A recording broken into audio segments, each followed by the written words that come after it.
Ricardo Ravelo, periodista especializado en temas de delincuencia organizada y seguridad nacional. Ricardo, gracias por estar con nosotros. Bienvenido. Oye, sorprende la respuesta del gobernador que dice, bueno, son cosas que pasan. Me parece algo verdaderamente alarmante que un gobernador, sobre todo de un estado que es asiento del cártel más poderoso del mundo, sí, exprese que es algo cotidiano y que no pasa nada. Me parece de un cinismo verdaderamente insultante, no solamente para el pueblo sinaloense, sino para el país entero y para el mundo entero. Es decir, no cabe en la cabeza de nadie una respuesta tan infantil como decir esto pasa cotidianamente y es cosa normal. Es decir, ahí ya se normalizó la violencia y el tema de las desapariciones. A mí me parece verdaderamente preocupante que un gobernante pues exponga estos puntos de vista que rayan, si no es que ya están instalados en el cinismo. Me parece interesante lo que dices, porque efectivamente es el cártel más importante del mundo, con tentáculos, operaciones a nivel internacional multimillonarios, donde hay gobiernos de todo el mundo rastreando información, operaciones que salen del epicentro de Sinaloa. Y el gobernador asegura que hay una situación de orden, bajo control, que el estado no está rebasado, pero hace algunos meses hablaba de que era uno de los estados más seguros, que no se veía violencia, pero en cualquier lugar del mundo, pues sería una noticia que se secuestraran 10, 20, 30, 40 personas, incluyendo mujeres y niños. Sin embargo, en el discurso estatal se minimiza y a nivel nacional ni siquiera hay una alerta, cuando se habían escandalizado, donde efectivamente se secuestraron a 43 estudiantes en Ayotzinapa, en el gobierno del presidente Enrique Peña Nieto. Mira, yo te voy a decir algo que pienso y considero, pero bueno, es un punto de vista muy personal. Considero que Rubén Moya no tiene nada que decir, porque él es parte del cártel de Sinaloa. Es decir, ahí donde ha ganado Morena, en los territorios que tiene controlado Morena, pues han ganado estos políticos, y obviamente pues ellos fueron puestos por el cártel de Sinaloa, de tal manera que bueno, pues es bastante digamos que inexacta, perturbadora, por momentos con falta de explicación la respuesta del gobernador, porque sabe que el poder real en Sinaloa no lo tiene él, lo tiene el cártel de Sinaloa. Y si dice algo en contra de este grupo criminal, pues bueno, él corre riesgos, porque él fue financiado por el cártel de Sinaloa para llegar al poder. Lo preocupante de todo es la falta de información y la confusión que hay al respecto. Es decir, las redes sociales hablan de 40, 50 personas. Extraoficialmente se habla de una cifra similar, pero la Fiscalía General de la República pues no ha expuesto ningún dato que dé cuenta de cuántas personas fueron realmente secuestradas o levantadas. Esa es una situación gravísima en Sinaloa, pero insisto, es un estado capturado por el cártel de Sinaloa, de tal suerte que de las autoridades sinaloenses no vamos a recibir absolutamente ninguna información real o fidedigna, y pongo en duda que del gobierno federal ocurra algo parecido, porque bueno, a lo largo de 5 años o más de gobierno del presidente López Obrador, lo que hemos visto es digamos que líneas de comunicación, líneas de entendimiento, por no decir que de complicidad, entre una entidad gubernamental y un grupo criminal que ha dominado buena parte del mundo.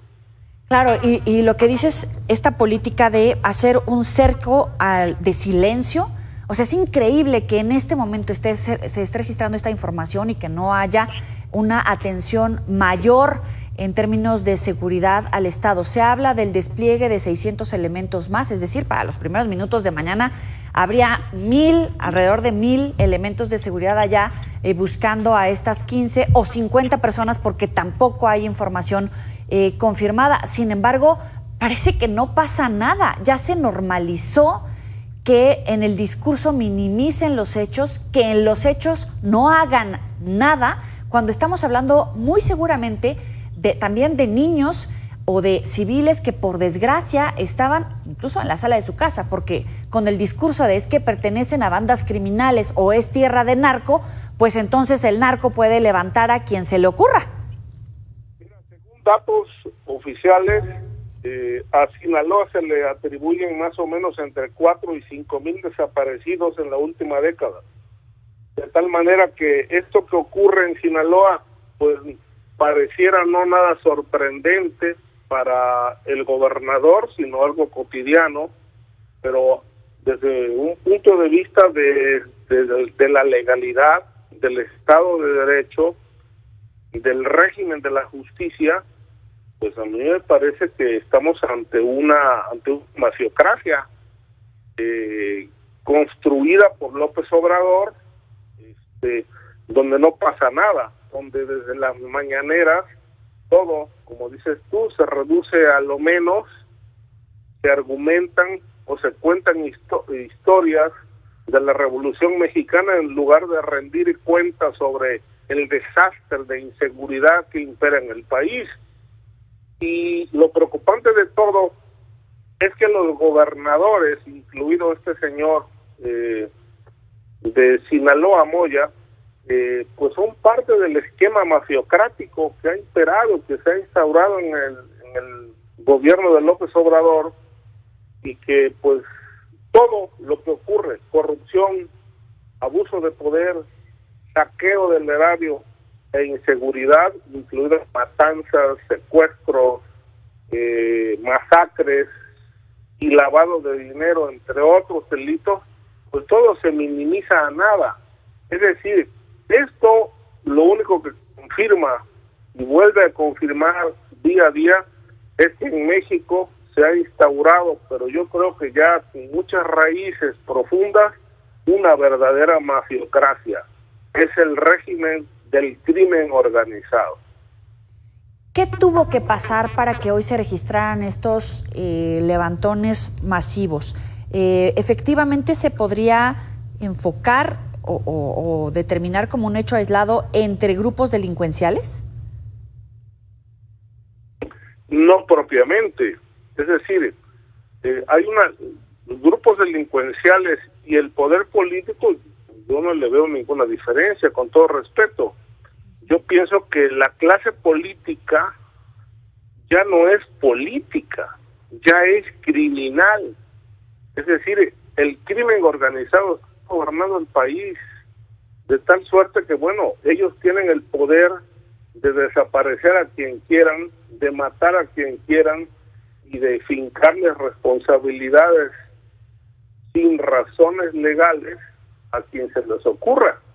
Es una mafiocracia. Esto solamente ha pasado, bueno, ha pasado en los países del Sub-Sahara, en países de África y en países donde impera un régimen dictatorial. Y está pasando ahora en México, pero pasan las cosas, se instrumentan operativos, pero mañana temprano el argumento será otro, es decir, negar los hechos.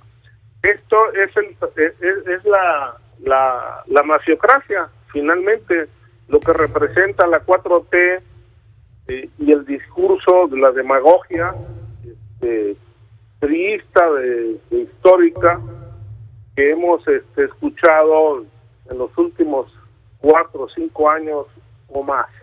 Oye, pero hay periodistas especializados que leen en esto, en este secuestro masivo, que no tiene como objetivo un rescate millonario, sino una ventaja de negociación de alto nivel.